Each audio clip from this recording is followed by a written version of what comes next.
আসসালামু আলাইকুম, সবাইকে ওয়েলকাম করছি টিকেটের ভিডিওতে। আজকে কথা বলবো আমাদের দেশের কলেজাওয়ালা খান, ক্ষমতাওয়ালা খান তামিম ইকবাল খানকে নিয়ে এবং শ্রীলঙ্কা এবং পাকিস্তানের ম্যাচ নিয়ে থাকে কিছু কথা। তো প্রথমত আসি আমাদের কলেজাওয়ালা খান, ক্ষমতাওয়ালা খানকে নিয়ে। আমরা জানি যে মাশরাফি সাকিব প্রচুর জনপ্রিয়তা ছিল, তো এখন জনপ্রিয়তা আছে কিন্তু অনেকটাই অন্যরকম হয়ে গেছে। তার মূল কারণ হচ্ছে যে রাজনীতিতে যে কেউ আসতে পারে তাদের ব্যক্তিগত বিষয়।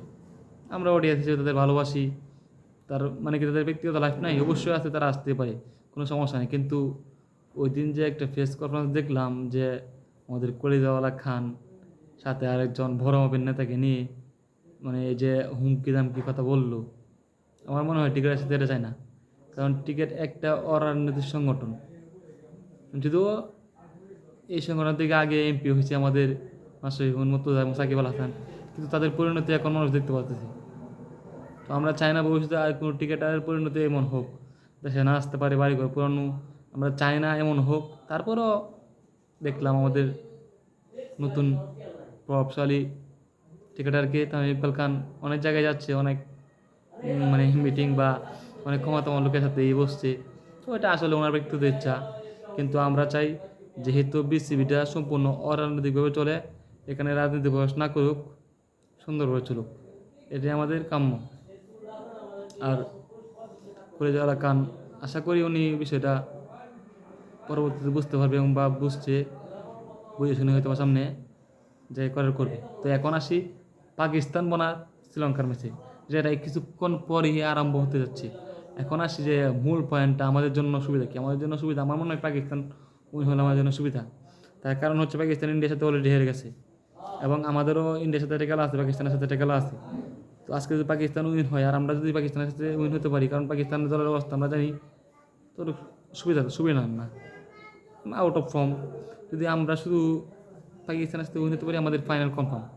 কিন্তু আজকে যদি শ্রীলঙ্কা জিতে যায়, তাহলে ইন্ডিয়ার সাথে শ্রীলঙ্কা হারতে হবে। আমাদের তো একটা ম্যাচ জিততেই হবে।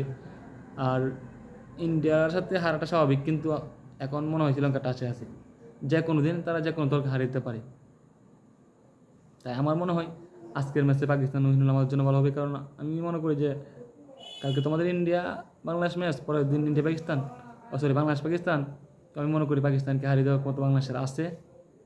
আর যদি শ্রীলঙ্কা যদি সমস্যা নাই, আমরা ইনশাল্লাহ ইন্ডিয়াকে কালকে হারাবো। এখন আসি যে ইন্ডিয়া পাকিস্তানের ম্যাচে ঘটে যাওয়া কিছু কথা। হারিস রফ বা ওই যে ফারহান, ওনারা যে অঙ্গভঙ্গি করলো, আসলে অঙ্গভঙ্গি করে কি লাভ? খেলার মাঠে যদি তোমরা না কুলাইতে পারো, অঙ্গভঙ্গি দিয়ে কোনো লাভ আছে? কারণ আমরা নর্মালি ইন্ডিয়ার সাথে খেলা হলো আমরা খেলা গাছকে সাপোর্ট করি, মানে ইন্ডিয়াকে ভালো লাগে না।